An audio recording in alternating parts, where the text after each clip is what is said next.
Welcome to The Explainer, where we break down big ideas into simple, usable frameworks. And today, we are tackling a big one, a really tough one.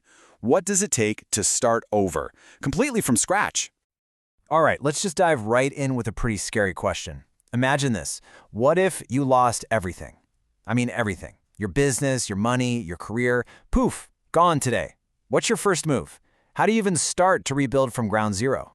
Now, I bet for most of us, the first instinct is panic, right? You'd want to jump straight into action, find a new solution, a new business, any new job, like right now. But here's the thing. The most important first step isn't what you think. It's actually to pause and look back. Yeah, that's right.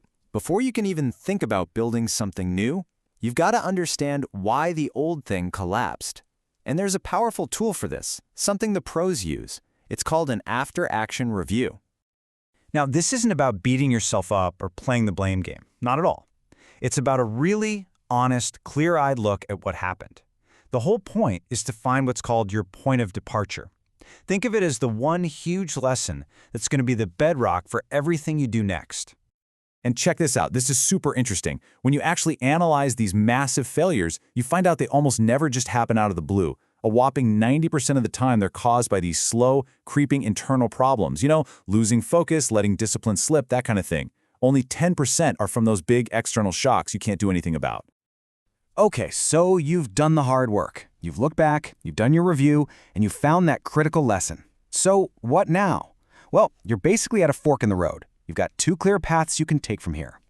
Path 1, you get back into the same game, but you play by a whole new set of rules. Your rules.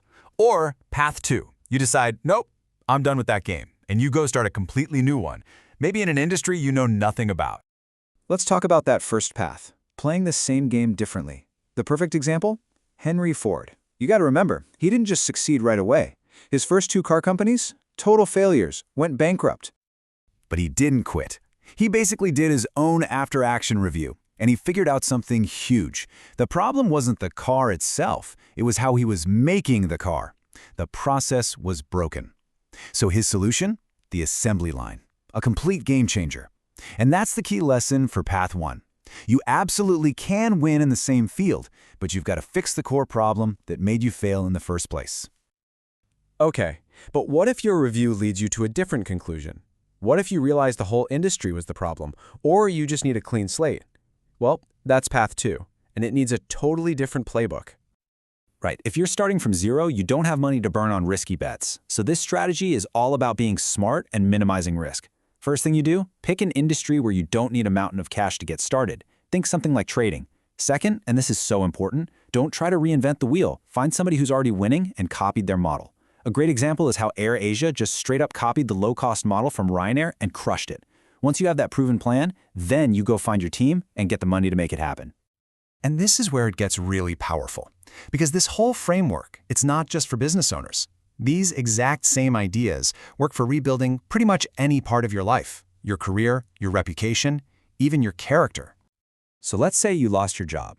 The worst thing you can do is just start spamming your resume everywhere. No, stop. Do that after-action review on your career. What really happened? What's that one big lesson you need to learn? And if you're finding it tough to get interviews, you've got to switch up your strategy and find a new way to show what you're worth. And this quote, this is a genius move. It's a bold strategy.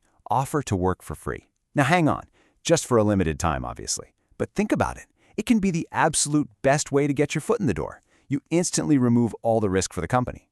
You're not asking them to believe your resume. You're offering to prove you can deliver, right there on the spot. So we've talked business, we've talked careers. But what about when the failure is, a moral one, a failure of character? The process is exactly the same. You have to do that same tough, honest after-action review on your choices so you can build a better, stronger way to make decisions going forward. And here's a really simple but incredibly powerful test for that. 3 steps. 1, never, ever make a tough call like this alone. We all have blind spots. Get a second opinion. 2, write everything down. The facts, your options, why you're leaning one way. Putting it on paper forces you to be clear, and it makes it really hard to hide from bad logic. And 3, this is the big one, the ultimate test. Ask yourself, could I defend this decision on social media for the whole world to see? If the thought of that makes your stomach turn, you have your answer. it's the wrong call. Okay, so let's bring this all together, because there's one final, crucial piece to this puzzle. Rebuilding is amazing, but if you want to go beyond that, if you want to achieve real, lasting excellence, you need one more thing. And that thing is focus. I mean, think about anyone who is truly great at what they do. An athlete, a CEO, an artist. Nobody gets to the top of their game by trying to do 10 things at once. It's impossible. Excellence and focus, they are literally two sides of the same coin. So the trick is to be super intentional about what we call your true north. This is your #1 priority for a specific season of your life.